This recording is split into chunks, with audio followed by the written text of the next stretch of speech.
Namaskar to all of you. Hey Janardana. Today we will see something else.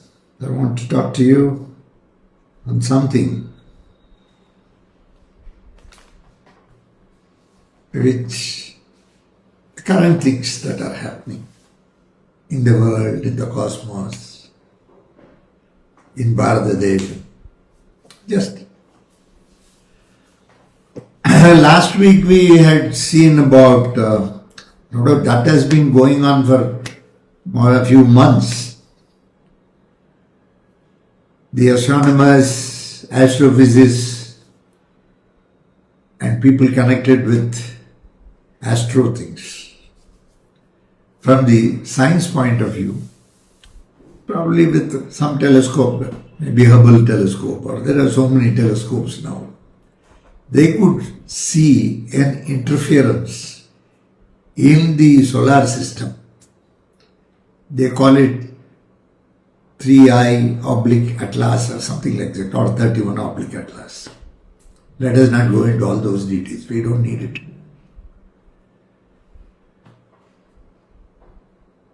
Has come. Somebody said it was behind the sun and then it came to the front side. It escaped though it was very near to the sun, it escaped the gravitational pull of the sun. And it was not like a normal comet. Somebody said there is a tail, there is no tail.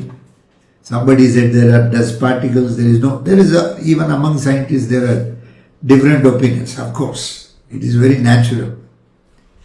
When 3-4 intellectual people or 30-40 intellectual people or 300-400 intellectual people or 3 million intellectual people, when they join, there will be 3 million intellectual opinions, but very few will join together to say, yes, we agree with this, we agree with this. And there is a general opinion that it is not from our solar system, it is coming from outside. Whether it's coming from multiverse, so many theories have come and people are talking about this. We also watch the sky. I am not an astrophysicist or an astronomer. My physics knowledge is zero. So, I don't use all that. But we look at it from a different angle. We don't have telescope or microscope, all those things. We have our own scopes. As Prayogis, we use that. And we try to visualize what is going on in the cosmos. Of course, NASA has already said there is not going to be any threat to the Earth. But still there is, they say the movement is not normal, like in the sense, it is not following the normal comet patterns or something like that. Okay. All these things are going on, debates are going on. But when we look at it, how as a Prayogi we look at it? See, first is, there are so many things happening across in cosmos, which I don't think the scientific knowledge of today can really explain all that. The other day, in fact, I had some discussion with Dr. Pingali Gopal, who writes a lot of beautiful, humorous stories and books. He has written on cosmos, astronauts. He is a pediatric surgeon and he writes about his own profession. Very humorous, just very humorously, probably very serious things he conveys very humorously. So I like him. Because as Prayogis, we do the very same thing, what he is doing. So he said very beautifully, he was talking, we were discussing on some ethics, how far something is ethical in medical profession. He was feeling something unethical. I cannot reveal all the details. And we were looking at it and we were discussing. Then finally we understood something. He made a very nice statement. He said, Guruji, I feel, even scientists, doctors, okay, we must have some level of consciousness. Intellect alone is not enough, which has probably given us the subject knowledge, and we are working further on that, all these things. Okay. Science also finds something, and once again after a few years, maybe 10 years, 15 years, maybe 100 years, once again that theory is disputed and they say that it is something more than that. Okay. For the first time they have found something like a comet, interference, still not known. It goes near the sun, but it is not getting pulled by the gravity of the sun. It escaped. And it is defying the general laws of physics, what we know. So now today, once again research, there is something beyond intellect. That is consciousness. So he was telling me that, no, a little bit of consciousness also we need. We need to practice to be more conscious, more aware of things, rather than jumping to conclusions. Really, I liked that statement very much. I too feel the scientists and the saints have to combine to do something, so that little bit of saints gain knowledge from scientists, and little bit scientists also come to know something more, which is permanent and eternal. So this is no doubt happening. Somebody is saying by November 25th or November, I don't know this, December end, it will cross. Somebody says some calculations are going on. But our way of looking at it is different. What is its shape? From where it would have come? What are the aksharas available in that place? How, when it travels through the cosmos, what aksharas it picks up? And what effect it is going to have on earth? More so on Bharatadesham. No, first is our home. Okay, then we can think about all our neighbors and our colony and society and all that. Okay. First is your home. All Bharata Vamsha. We call Bharata Vamsha. You may belong to any caste, any religion, anything, but you are a Bharata Vamshi. You must be united. Okay. That is the aspect. When people are united, it is more strong. The bondage is more strong. And nobody else can take you for a ride. When you are not united, yes, naturally, every segment becomes egoistic and it doesn't fall in its place. So nobody knows what is going to happen. So the way we look at it is only from Akshara point of view. When it is coming inside, what is the aspect of our solar system on that? More from awareness, consciousness point of view, and how in Pitruloka this is going to interfere, from where it comes, how these things are going to happen. Will this have an effect on forefathers? Is it going to have an effect on the people living as of date? And do something in our small way to avoid it. That's all. I don't think we do anything beyond. It is all, we are not the doers. Bhagwan is the doer. When you are aware and conscious, you will know that every action, he guides you. Bhagwan, Narayan guides you in every aspect of life. Okay. Certain things, we don't know why it happens. Deaths happen, very violent. We have seen in a couple of months back, in Rajasthan we had a very big bus accident in which many people died. Then we had one in Andhra Pradesh near Kurnool, where something happened. Similarly, after a couple of days in Telangana, something bus accident was there. Okay. And now they said extraterrestrial, and now yesterday we have seen something in Delhi.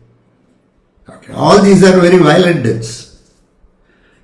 Even in that spot, every spot, there were people who have survived, and there are some people who have killed. There are some people who have been injured, whatever it is. Okay. Now, definitely the families will be facing a lot of things. For them to come out of it is very difficult. We can only pray for their peace. And peace should dawn on them, because life moves on. You can't get stuck up with one particular incident in life. Okay. So life moves on. So somewhere they have to accept the practicalities of life and they have to carry on. Of course, they are going to have more problems. So many things will be there. Bhagavan will automatically grant the consciousness, the intellect, to how to handle it. Everything. Once faith is there, everything comes. If faith is not there, intellect will be there, but intelligence or wisdom will not be there. At best you will have artificial intelligence, what they call today. Just collating all the information and giving out. Oh, it's a more an efficient way as of date, and that is what they are saying. I don't know anything about it. I know natural intelligence. I do not know about artificial intelligence. So as Prayoga is what is it we can do? Now we have to bring more aksharas, good aksharas, because in the system of nature, everything exists. Good, bad, right, wrong, evil, everything exists. Okay. There are always two or multivarious parties, always in fighting mode. Either to bring them to a negotiating table, or to, if things go beyond, then naturally a fight erupts. So like that in Prayoga Shastra also we have certain things where we may have to negotiate with the aksharas, for which fire has to be lighted. You have to see the fire, you have to see the Agni Lakshana. You have to know what are the set of aksharas which are dominating. And the beauty is, if one akshara can be handled, the Prayoga Shastra is such, people across the world might not have known me, but among our group or people whom I have seen on the road or I have seen somewhere, a stranger, not just Guru Madhavas, wherever I keep watching for people, I keep looking for aksharas, and when I keep doing that, then okay, this is a good akshara, yes, we can try to use this so that it will be beneficial for that person also, and it will be beneficial to everybody. That one particular akshara may be there with 100 people, 1,000 people, million people, billion people, we don't know. But once you do for one, it will remedy all. That is the beauty of Prayoga Shastra. It's not that easy the way I say. It's not just like walking into a theatre and watching a movie. It's nothing more. Which involves men, money, material, time. Time is very important. You have only 24 hours a day. Okay. Of course, our way of working is somewhat different or unique, I will call it. Okay. People say working for 8 hours is difficult. In some professions, it is like that. Okay, some people say 10 hours you have to work every day. Somebody was saying 70 hours a week you have to work. Like that. People have their own ways of probably saying. For us, it's almost 140, 120 to 140 hours a week. So like that. So, from where it comes? Bhagavan himself gives you everything. Faith. When you have faith with a proper source, then he himself will equip you with everything. The dark and light are a part of the system. You cannot avoid it. But light is light. It can pierce the darkness. But unless the darkness exists, you cannot appreciate the light. Daytime, how many of you go outside and do namaskar to Surya and say that you are giving natural light for us? Okay. Life is surviving because of this heat, what you are giving. Okay. So many plants are surviving, so many things are going on. because of the heat. Okay. So thank you very much, hey Surya. We take Surya for granted. He has to come every 12 hours, at least in the equatorial region. If you go to somewhere north, you go to somewhere like Serbia, or you go north of Canada somewhere, or north of Russia, this side somewhere, you go. There are Arctic summer, Arctic winter. Arctic summer, only 3 months continuous summer. Sun will rise, sun will set, sun will rise, sun will set. Arctic winter is 9 months. See the extremity. But people would have got used to that. There also people are surviving. Bhagavan gives you that awareness to survive everywhere, and he teaches you how to survive. For that you have to go through that process. Unless survival is not possible. Okay. At the same time, he has kept everything. It's a beautiful garden. Not that weeds do not come. Weeds will come. So you have to regularly keep removing the weeds. Okay. And you have to put some natural fertilizer so that what you eat is more natural rather than synthetic or whatever. Once again, that also comes only from the nature. So, with every janma, with every reincarnation you are making, this is reincarnation, rebirth is reincarnation, you reincarnate or you are reincarnated. Your intelligence goes more developing, you are evolving, you evolve to better levels of existence. See the Dashavataram, it starts with fish, then tortoise, then boar, then half lion, half man. Okay, then we had the very dwarf man, Vamana, becoming a cosmic man. Then we had a very angry man, Parashurama, highly principled. Then we had the balanced man, Ramachandra Murthy. Then we had the human and the divine together, the beauty. Balarama and Krishna. Lord Balarama came as the elder brother of Krishna because he was younger brother as Lakshmana in Ramayana. So he wanted to honor him. So he became the younger brother and served his elder brother, Balarama. Krishna served. And this concept is Purnavataram, they say. Then once again Kalki, where Bhagavan comes on a horse. In fact, initially it started with horse and it ends with horse. Madhukaidabhavadam, during whatever was stolen, Vedas were stolen. Okay. Lord in the form of Hayagriva recovered the Vedas and gave it to Brahma. It started with horse. And when violence goes high, when everything is out of control, Bhagavan comes back. He winds up everything and he restarts his manufacturing. So faith becomes, you have some faith in a belief system that will help you. In our religion, we have got different belief systems. One should not decry the other. Every belief system is very valuable for the disciple who belongs to that belief system.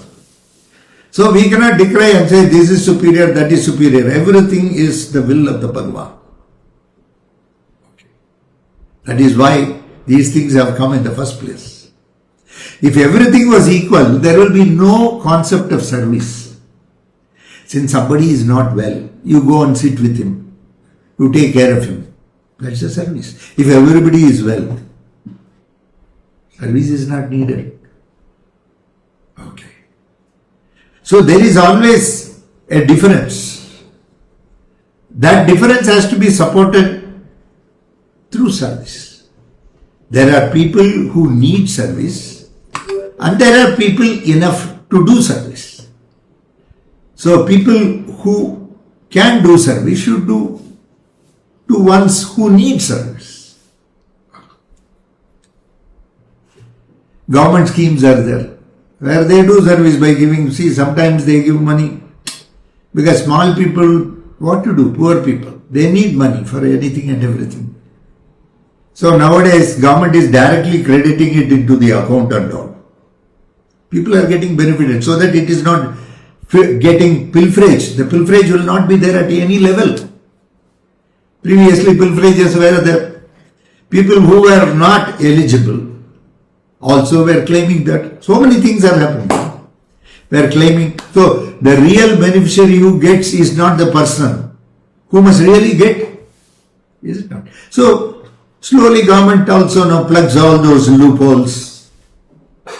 Good leaders are there. They bring in that reformation. But all said and done, greed has become more. Though desire is the root cause of existence, unfortunately, greed has become more. On account of ego becomes more. Ego and greed are very dangerous combination. Okay.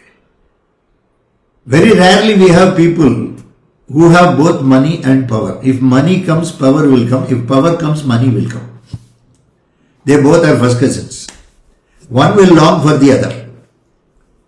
But if that money comes or power comes, it should be used for doing good service. Money in the hands of a very good person will be used for constructive purpose.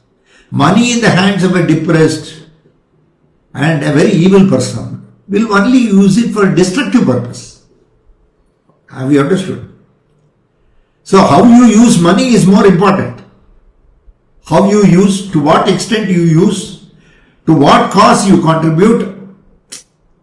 Today, if somebody is asking, some people will ask, sometimes I do send money because they don't have money to eat. Whatever money you give me, I also give like this. Okay. Somebody gave me some money. He said, Guruji, please use it for your purpose. I said, you keep it. You can use it now. What is there? You can, if excess money is there, you can give it to somebody. Then he said, Guruji, not like that. When I give it to you, I know, I am very confident that it will go to the right source. When I give, I may not know because there is something called runam. I don't want to create more runam. I want to lessen the burden of runam, not only for me and for my family members, even for our Guruji. Because of me, I am more a liability to you. That's what he said. Though he is not. That's a different issue. So, how we will do? See, sometimes it happens. We don't know also. See, sometimes we feel very happy when something happens. A person was there, one small incident happened very recently. One person was there. Suddenly he had a heart problem. There was some heart attack, something like that. Then they took him to the hospital. They did some, actually they say that 3-4 minutes his heart had stopped. Okay. Heart had stopped. That's what they said. And then afterwards they did something, I don't know about all that. He got revived. Okay. Because today medical science has advanced to that extent that person who has even passed away. Yesterday I read something on the somewhere I was just going through. In Chennai, the person already is dead. Okay, he's gone. Immediately, because she, I think she's a female, she wanted to donate her body, this, that. That is her view. So what they did, they harvested everything. They used some ECMO machine after her death. They could harvest it seems they could revive all the parts, maybe kidneys, eyes, skin also it seems they got.